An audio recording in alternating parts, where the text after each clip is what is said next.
Hey guys, I'm Chris, And I'm Mike. and welcome back to this week's No Limits, the Thriller Podcast, Emergency Edition. How you doing today, Mike? Chris, we need to talk. We need to talk about Alice. We need to talk about Alice. That was a yeah. Not as good as Ray Porter and Vic Rodriguez, but I gave it a shot. I gave it a go. What was it, last night? We were supposed to pod. I'm sitting in bed on Instagram, scrolling Instagram like I shouldn't be doing right before bed, and what do you know pops up? Boom! First chapter audiobook available on YouTube for Red Sky Morning. So I immediately text you, Yes. see if you had seen this. I didn't know. Said, well, we got to listen to it. We got to cover it. Yep. Tore through it easily. It's like a 40-minute Amazon, 40-minute YouTube video. Listen 1.75 speed. So cranked it out in like 20 minutes. Yeah. And we felt like we needed to get on, talk about it. And, I kind of have to say it was cool. Nice to be back with Ray Porter, James Reece. They're in the Montana. He's learning to fly. But as like it's going through, I'm like, this chapter's, I don't know, it's kind of like a lot of filler, like a lot of like backstory, like Yeah. that, Yep. the typical that I don't feel like we normally get in the first chapter. I feel like it comes like more spread out, but then hits you with that drop at the end Oh that yeah. like that got me, like I wasn't like I don't want to say bored, but it's just like, all right, when is it coming? What's coming? Yep. Are they coming back for him? Because they mentioned like he's paranoid, but not. He's kind of like at peace with everything, but he obviously has a gun, or ready. And then when you get to the part of the first chapter when someone pulls up, like what's her name? She's Katie is reflecting on her life with James, and she can't hear like who is this person? Building the suspense up, and you're like, oh shit, what's gonna Yep. happen? And then lo and behold, it's Vic Rodriguez, and the final words of this chapter, we got to talk about Alice. Like, just hook me. I'm ready for it, dude. Yeah. I'm so ready for it. Dude, I felt the exact same way. We had the same reaction to this. Those two little cliffhangers. You're right. Even that one prior, a little earlier when Katie hears the car pull up. I'm like, oh crap. I'm like, we're doing this again. And then when Reese snaps into full animal mode, and he's grabbing the rifle, and Liz has to take control of the plane, it got me right back into it. The same way I felt in Terminalist and Savage Son, True Believer, Savage Son. I was just right back to like typical Apex Predator Reese. And the writing jumped off the page when he went through that transition. But part of me, it hit differently. So that kind of thing has happened so many times, but it hit differently because it came after the Red Sky Mourning scene. I thought that Right. was brilliant right off the bat. Because something I had said when we got the title drop was, is this a little too cheesy? Is this a pun? What are we going for? And yes, I know morning is spelled like morning, but he's right there looking at the sun, and he wakes up early, and Katie is in his t-shirt wondering, which is something that his first wife did, put on Right. his clothes in the TV show. She was wearing one of his, I think it was Montana shirts, right? Hmm. And now Katie's doing that, watching him at the dock with the coffee. Something about where Reese is at now made this scene of his old life coming back to haunt him just a little different. It just hit a little differently, and I don't know why. Because I was for a moment like, oh, here we go. He's in this peaceful, relaxed life. He's talking about next stages. He's got the coffee shop, the bow and arrow coffee shop. I'm like, Yeah, he's engaged. They're he planning a wedding. Yeah. right. I'm like, okay, how many times have we seen him trying to get to this next stage in life or attempting to have a sense of normalcy? And then he's gripped right out of it with some assassin sneaks up on him, or the cop cars come up and surround the cabin. And I was just like, we're doing it again. And then that little twist of it was Vic Rodriguez. I'm like, is somebody really going to have a gun to Katie's head? Or like, we're really doing that? And then no, it was Vic. So a couple little twists and turns. It was just a fun ride to be on. Yeah, and I think that scene with, Katie staring at him in the morning, I read into that he is a little bit not at peace, but he's learned to you being in Yes. solid darkness for 3 months Right. and having that stripped away from him. He now appreciates, like, even though, like, she even says he's never been a morning person, but he's gotten into this ritual of waking up because he wants to see the light, the darkness turning to light in the morning to make Yeah. sure it's like always there. That's how I was Yeah. reading it, like why Jack like put that image into our head that he is, something has happened during that time period that has changed him. She even like he even writes that, or like, through Katie's voice or her recollections, that something has changed within him. He is no longer that like heightened animal. It's like it's there, like I guess internally, but it's no longer like visibly present at all Right. times. Right. But he had, obviously he still has it, right?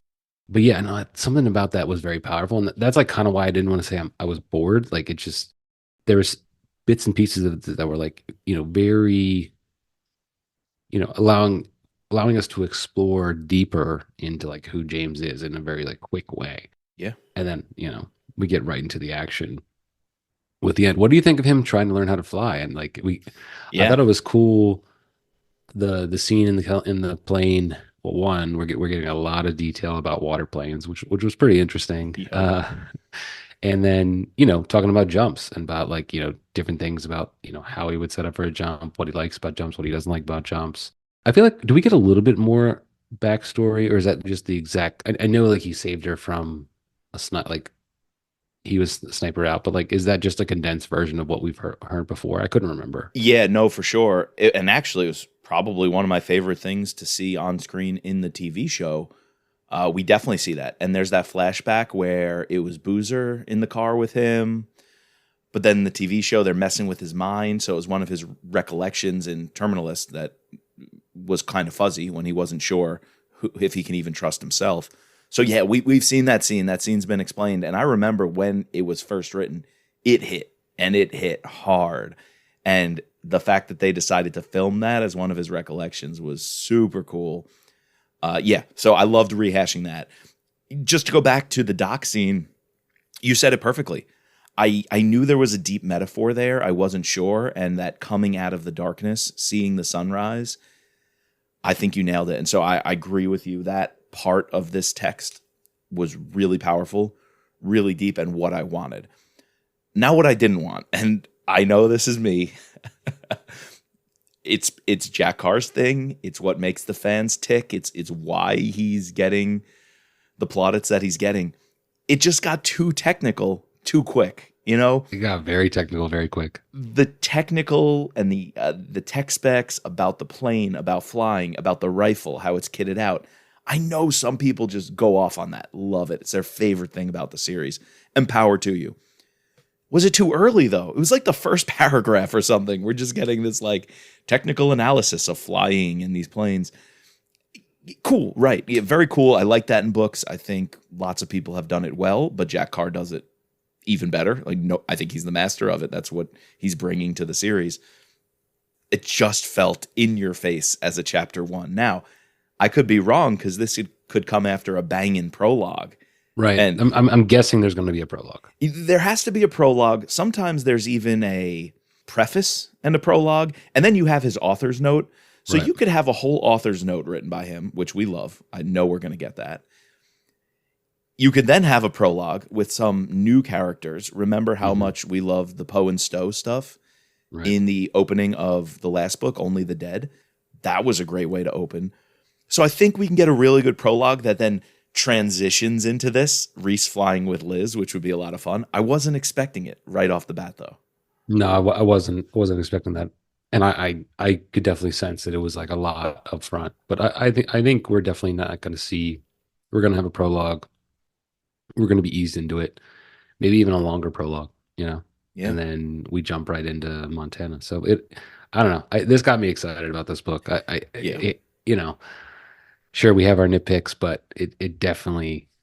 I'm excited to read the entire novel now. Not that I wasn't, but I'm even more excited. No, same here, same here. And a great recap. Like you said, the scene with Yeah. his relationship with Liz, how what he did in the Terminalist, and even when he says something along or somebody's reflecting about it and says, I know it's ironic that I went against my code of morals, which is what made me on the battlefield different than our enemy, is that I wanted to uphold the moral high ground.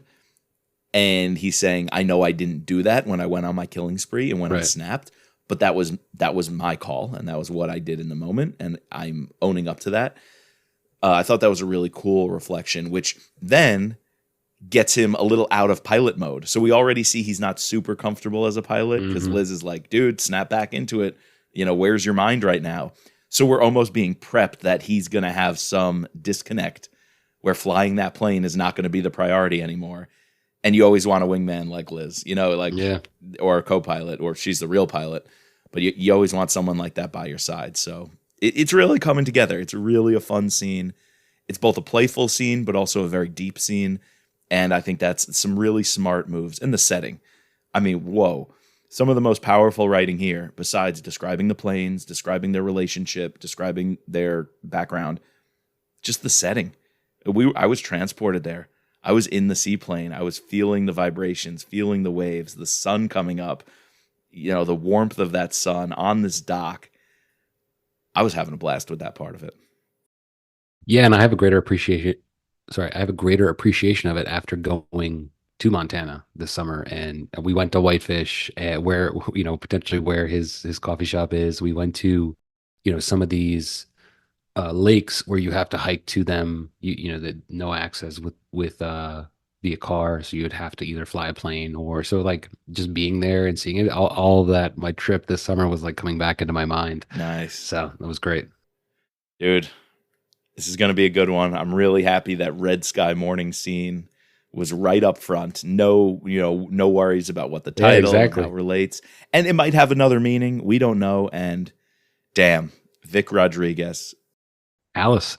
So I guess the Alice. the last thing we need to talk about do a little prognostication or what we think is going to happen. Like, do you think Alice has gone rogue, or is Alice trying to contact Reece to get him on his side? I feel like it could go either way. Yeah, Vic says you're a hard man to contact. Like you went off the grid. Does Alice feel that way too? Is Vic just basically saying it's Alice who wanted to find you? She couldn't. We Right. couldn't. Nobody could. Yeah. How did they find? Or how did they find him? Vic couldn't do it. Was it Alice who ultimately came out of the woodwork and said, I know you're looking for him. I've seen what you've been searching. Let me give you a little tip because I want him to. Yeah, because in the last book, she's kind of gone like silent, right? She's gone off rogue on her own. Yeah. So, I think she's been doing something though. I think she has a mission. And mhm. I think that time period, that waiting game, was very important for something Alice is cooking. A mission. She has a mission. Okay, mission was a cool theme here. How Mhm. Reese's father was telling him the mission's over, right? But I think what he has to learn is that mission's over, but the new mission is love your wife, raise your family, protect what you have. You don't have to go around protecting others. You don't have to save the world, Right. but protect what you've made and the home that you need to build with her. And that's a mission unto itself. So I think Alice has a mission. Reece has a new mission and still has to learn what that mission is like. And he's already battled a lot of his personal demons. So he's accomplished an internal mission. And now he has to share that with Katie. And I think that's going to either align with what Alice is doing. It will maybe butt heads with what Vic needs or wants him to do. I think it's going to be a lot of good storytelling from that angle of mission as a theme. Yeah. And we talk about time. Time. You Yes. don't have a lot of it. You got to Yes. spend it wisely. So, Tom. Tom yeah, is. it's oh, and then did I don't know if this is gonna like play an important role, but this idea that he held that back, like he never knew that Yeah. his dad, I feel like that's something important and like Yes. something learning more about his father than maybe he didn't know. Obviously, he's learned a lot about him that he didn't know, but like Yeah. some sort of other secret or some aspect to the flying secret Yeah. is going to play an important role in the novel. I Maybe. think you're right. No, it has to be because the way that was written, it leaves you wanting. It makes you curious. And I like how the line about his mother was thrown in there.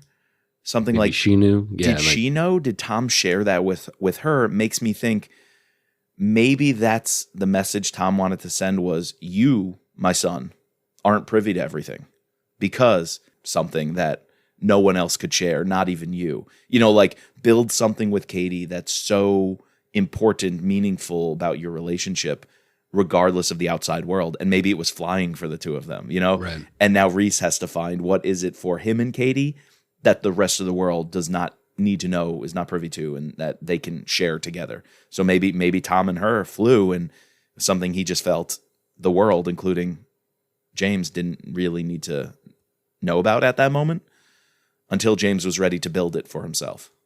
Yeah. I don't know. I don't know, but that Very was a good interesting. line. That was a good Yeah. line. Yeah, A lot of questions to be answered, and a lot of we gotta wait questions. all the way till May. But what a way to kick off the new year, man! Some Yes, Red Sky Morning emergency pod, back with James Reece, back with Jack Carr. Gotta love it, dude. yes, yes, All right, so I don't know what's coming. Oh, on this feed, Sons of Valor. yes. We'll be recording that next week. I'm gonna start reading that tomorrow. Go check out our other feeds. We just did Blacklist on the Scott Harvath feed. We're currently going to be recording a wrap up of the first half of Scott Harvath books that we've done. Yeah. And we'll probably be posting our 2024 reading list soon. If you've made that graphic yet, Mike. Yeah, I've got that in the works. That should be posted. If not by the time you hear this, definitely in the next few days. All the books we're going to cover across all three No Limits Thriller podcast feeds for the first half of 2024. Cool, We got a cool. lot of books to read, Chris. There's a lot on that list. I enjoy doing it though. Yes, indeed, my friend. All right. We need to thank our patrons, our special operator, Sherry F., our special agents, Daryl, Kevin, George, Ben, Matt, Don, Peggy, Ray, Bridget, and Mark. Please subscribe, rate, and review to all three seasons of No Limits on Apple Podcasts or Spotify. You can find us at thrillerpod.com or on Twitter and Instagram at Thriller Podcast. And as always, just let Reece be Reece.